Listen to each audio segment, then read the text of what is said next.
Hello everyone, my name is Reza Rafe. I'm a senior lecturer at Waikato Institute of Technology. In this video, I provide you a brief tutorial on writing smart contracts in Solidity and creating web interface for your smart contract. To do this, I show you simple prototype of one of the recent projects I've been involved in, which is called Zcoin. Zcoin is a decentralized framework for skill verification. Let me first talk a little bit about this project and the motivation of this to know about the context of the project, and then I will switch to the technical side and I show you the smart contract and the web interface. People, when they apply for jobs, they need to provide as the evidence for their skills certifications. Therefore, many people in the world, they need formal certifications. However, formal education is not accessible to many of the people, especially in developing countries and even in developed countries. As this graph shows, in Australia, there is a direct relationship between the education level and the level of salary.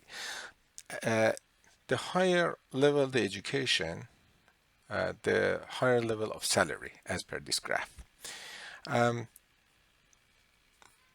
One big problem is just many people learn some of their skills informally and they cannot provide any evidence or any certification for this kind of skills.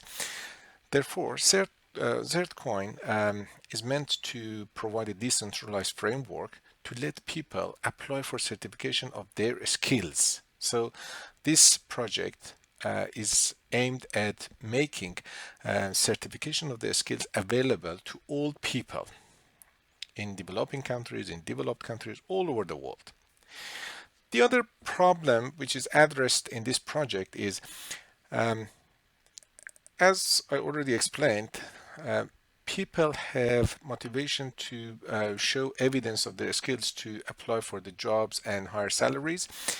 This may tempt some people to make fake certificates or buy certificates, which is a big problem, not only in developing countries, but also in developed countries. I can provide you many examples of fake certificates when people apply for jobs or even enrolled in universities.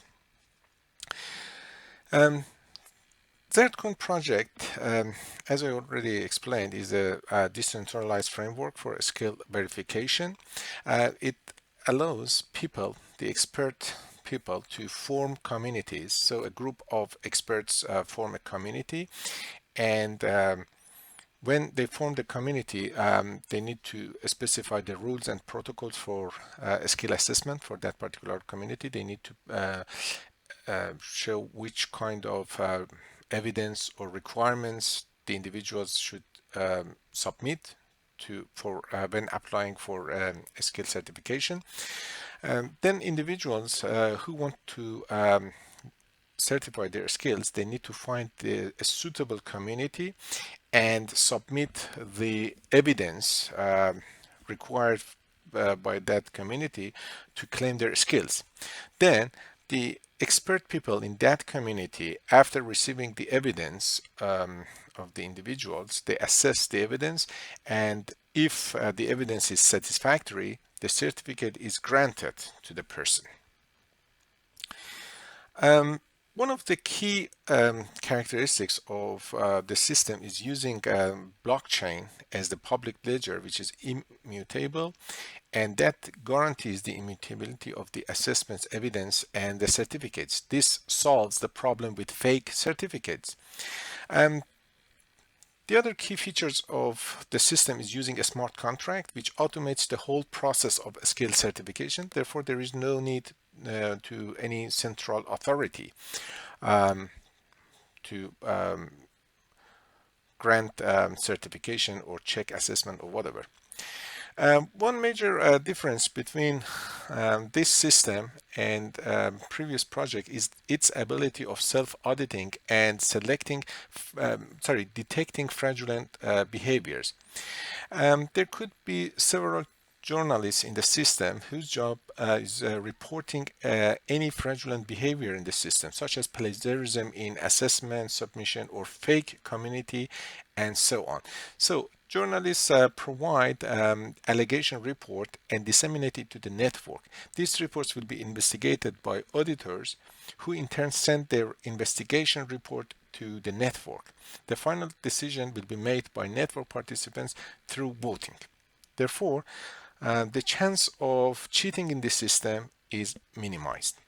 So this graph shows the schema of the project. So the users interact with the system through a web interface. And for the payment, the system uses a MetaMask plugin in Chrome. And underneath, we have a Solidity smart contract, which deploys all data, including the assessment certification with dates, marks, everything on the blockchain. So I will explain the smart contract and its connection with MetaMask and web interface as a tutorial in the next part. Okay, so for this demo, we have a contract for a skill assessment. And in this example, I have provided two communities. As you see, the first community to assess Java programming skills. They announced 4 skills, for example, here, and another community to assess UML skills. So each community will announce the details of required evidence for each skill, and the individuals should submit their skills on the system.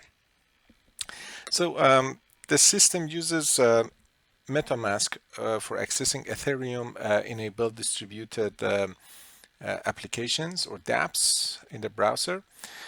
So it is an extension in Chrome. The extension injects the Ethereum Web3 API into every website's JavaScript context so that dApps can read from the blockchain. The web interface has been provided using JavaScript.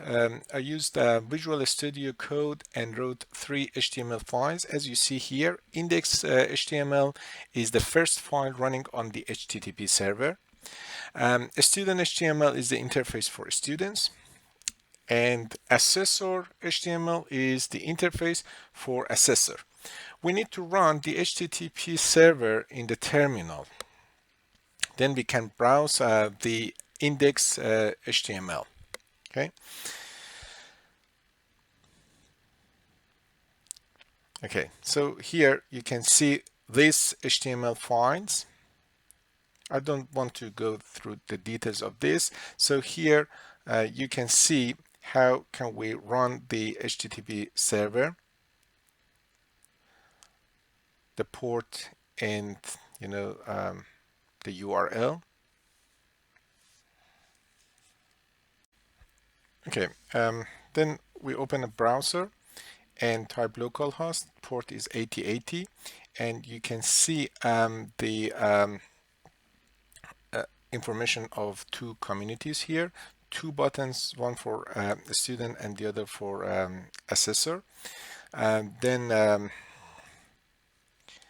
we need to connect the front end to the contract. We need to create a Web3 object in the JavaScript code, which needs the address of the contract and the ABI of the contract. I will show you how can we find these two in Solidity and then put it in the HTML code. So after you compile your contract in Solidity,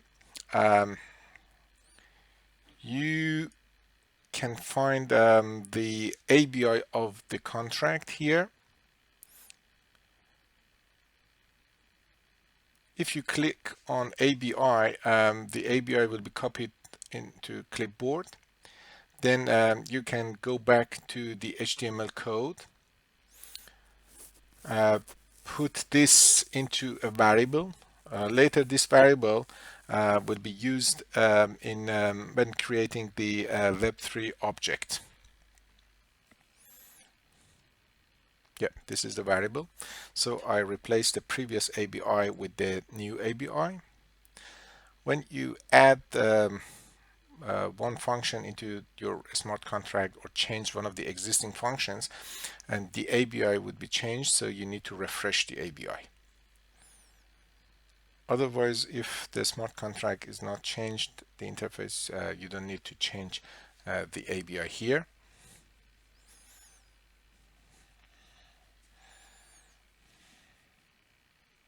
Okay, this is the ABI. As you see, this is in XML format. So I'm not going into details of this here. We have an address for our contract. Okay, so we need to refresh that address too.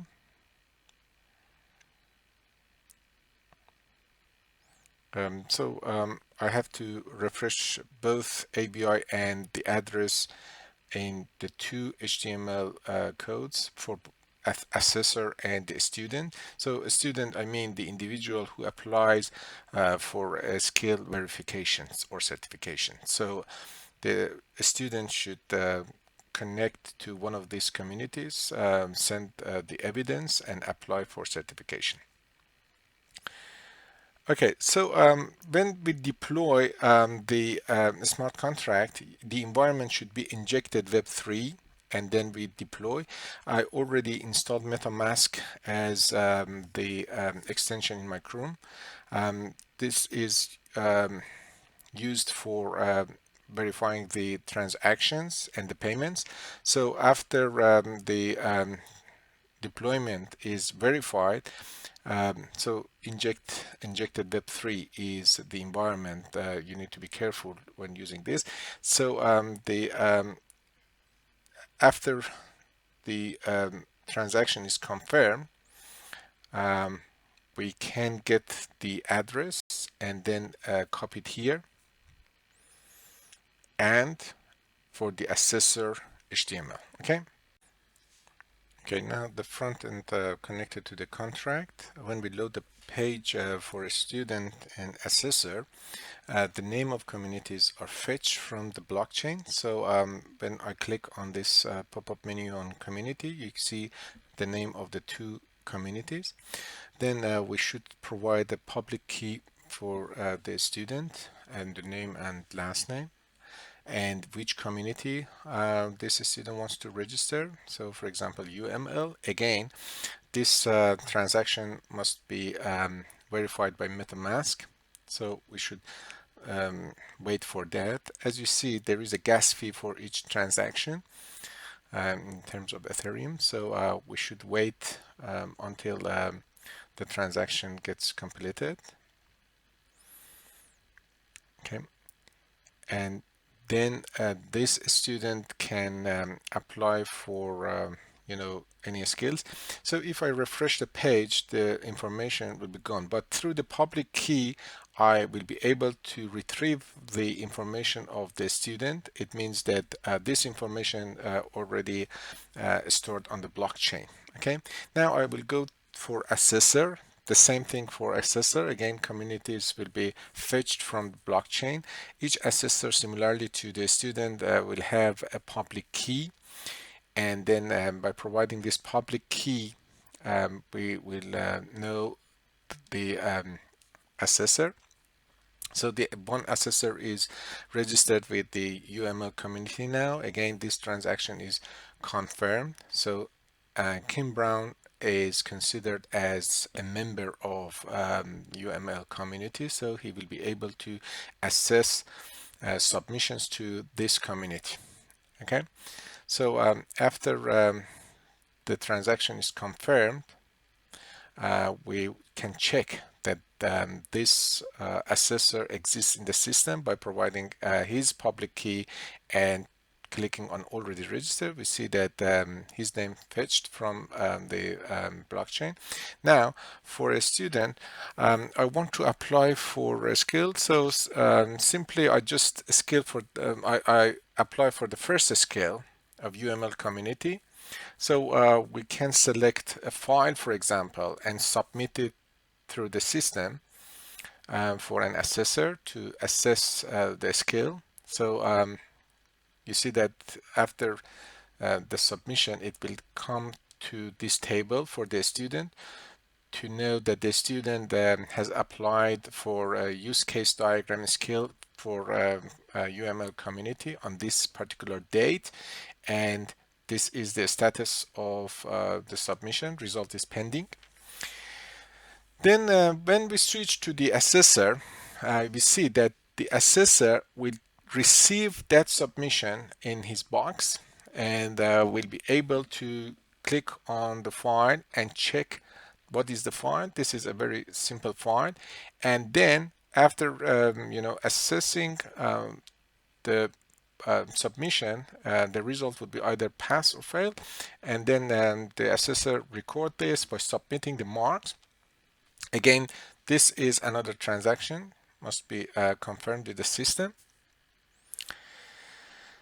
After confirming this transaction and recording this skill is passed, we go back to the student page and see that it shows that the skill is already passed. So this student has already passed the first skill of this community. So he applies for the second skill, and upon passing the second skill, he can receive the certification for this community. So similar to the previous skill, the student should upload the evidence for the second skill. For example, for use case diagram, it could be a sample of use case diagram, and or for sequence diagram, again, some samples in a project, for example, the students can do that. Again, the assessor can check this and mark it, for example, pass, and submit into the system.